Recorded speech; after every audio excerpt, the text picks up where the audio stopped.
Guys, quick question. Let's assume you are Mohammed Kudus or you are someone close to Mohammed Kudus. Would you advise him to sign for Tottenham? Because the latest update you are getting is that Tottenham are preparing a bid to sign Mohammed Kudus. So please, let's say you are the judge. Let's say you are Kudus. Let's say you are someone close to Kudus. Would you advise him to sign for Tottenham?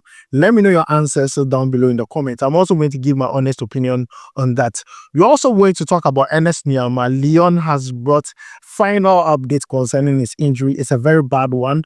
We are going to talk about that and also talk about what Mikel, the coach of Arsenal, had to say concerning Thomas Partey being dropped in their previous game against Everton in the English Premier League. See, Arteta is a very smart man. He dropped 4 players and Thomas Partey was part of them. And he gave the reasons why he dropped those players. So guys, today's video is well packed. But before we jump into it, don't forget to like, subscribe, and also turn on notification quickly. Let's jump into it. My name is Adam. You're watching SportsCornerGH. Now, I want to begin with Mohammed Kudus. Mohammed Kudus this season, he has scored 3 goals and given 2 assists in the EPL. We can all agree that this is not the Mohammed Kudus of last season. The form hasn't been at its best. It got to a point we had scouts saying that if Kudus is not able to perform like the way he did last season, a lot of clubs would not approach him. Just because he was being managed or being represented by his family members, people had so many assumptions to make concerning him in the transfer market. Now, I brought you an update in my previous video stating that Kudus is now signed to a different agency called Roof Agency, who represents the likes of Ernest Nuamah, Virgil van Dijk, and co. Big name players. Now, ever since Mohammed Kudus started being represented by Roof Agency, we have seen clubs who have returned back to the table to have negotiations, to start speaking to Mohammed Kudus. We have seen Ernest from Saudi Arabia. We have heard that of Liverpool. The new club that have joined the queue of teams interested in signing Mohammed Kudus is Tottenham.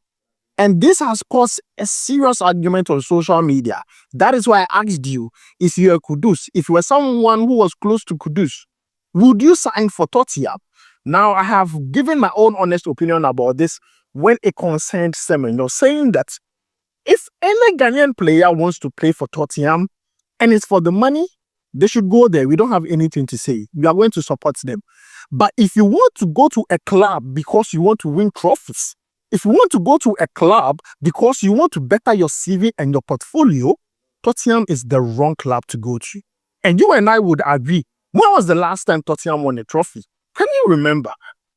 They are always changing coaches from Conte to Mourinho. It is not working.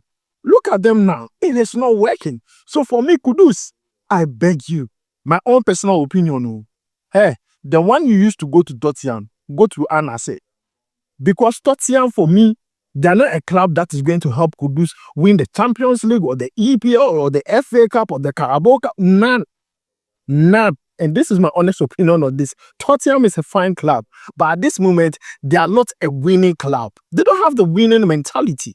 So for me, Kudus has the plethora of choices to make.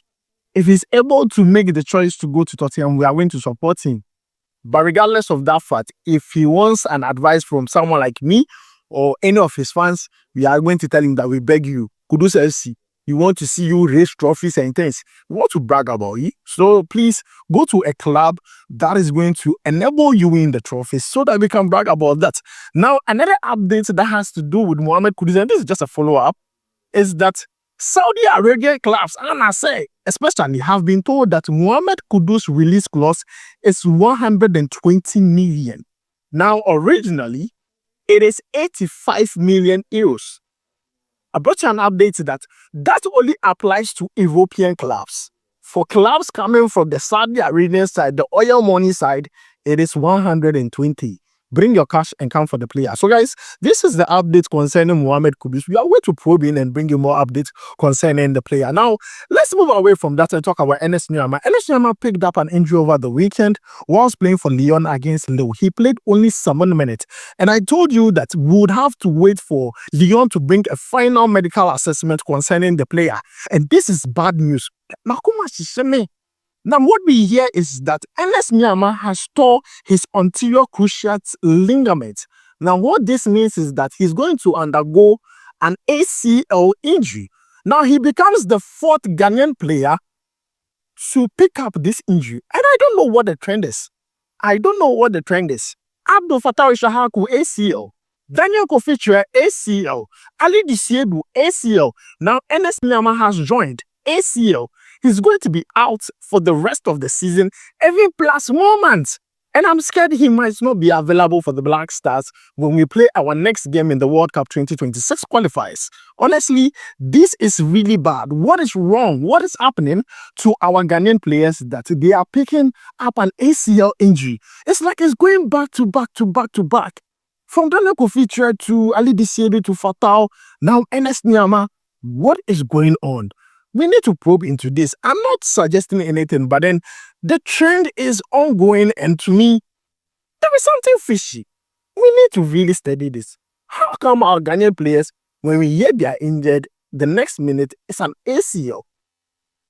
So let me know your thoughts about it down below in the comments. Now, let's move away from that and talk about why Mikel, the coach of Arsenal, dropped Thomas Partey from their previous game in the EPL against Everton. That game, they drew. And a lot of people were not happy, especially investors. Now, after the game, this is what Mikel Arteta had to say. He says that there were 4 players that couldn't start the game after what happened with Fulham, and obviously with the injury to Gabi. So that forces you as well to make some changes. And this is what he said after the match. And the way he said it makes me remember the game Arsenal played against Fulham, where Gabriel picked up an injury. He's a very important and key player for Arsenal. We know this week Arsenal are going to play in the UCL against Real Madrid. So Mikel Arteta's mind and plan was that, hey, my 4 key players, I'm not going to let them suffer the same fate when they play against Everton. So these are the 4 players he was referring to: Thomas Partey, Martin Odegaard, Bukayo Saka, and Gabriel Martinelli. These were the 4 players he decided not to allow start the game against Everton because he was trying to protect them for the game against Real Madrid. And guys, that Real Madrid game against Arsenal, hey, proper game. We'll come back here and come and give you more preview and also more analysis concerning that game. But then, guys, this is coming from Mikel Arteta saying the reasons why he did not start Thomas Partey or even play him in the game against Everton in the English Premier League over the weekend. Now, let's move away from that and talk about some outrageous goals that were scored in the Ghana Premier League. And I'm talking about outrageous, and you see, at this moment, I look at the kind of goals that are being scored and I'm like, is it a trend? Now, let's talk about Black Star player Razak Simpson and the goal he scored against Accra Hearts of Oak. When Nation FC played against them in the Ghana Premier League, that goal was a banger.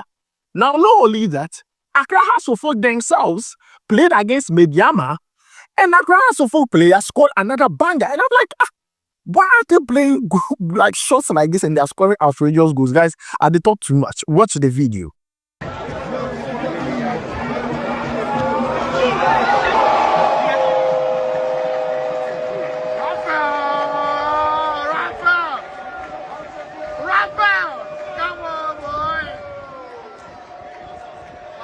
So guys, you have seen the 2 goals over the weekend. That is getting a lot of people talking. In fact, it's the center stage of trend when it comes to social media. And let me know which of these goals is your favorite. Is it the one from the Nation FC player, Razak Simpson, or the one from the Accra Hearts of Oak player? Let me know what you think. Which of the goals do you think is, mind-blowing, like champion goal of the weekend? Because for me, the Accra Hearts of Oak goal will be powerful. I know we like you. Powerful. Now, let's move away from that and talk about Razak Simpson. Now, Razak Simpson was part of the Black Star squad. In fact, he is one of the best centre-backs in the Ghana Premier League, looking at the way he has been playing with Nation FC. And his performance did not go unnoticed. Honestly, what we are hearing is that there is a club in Algeria called CL Belouizdad. They were interested in signing the player. Now, this team is actually the winners of the Algerian league. So they are champions already. And they want to bluster their squad. And they have noticed that Razak Simpson and what he's doing with Nation FC is what they want. So what they have decided to do is try to approach the club and also the player.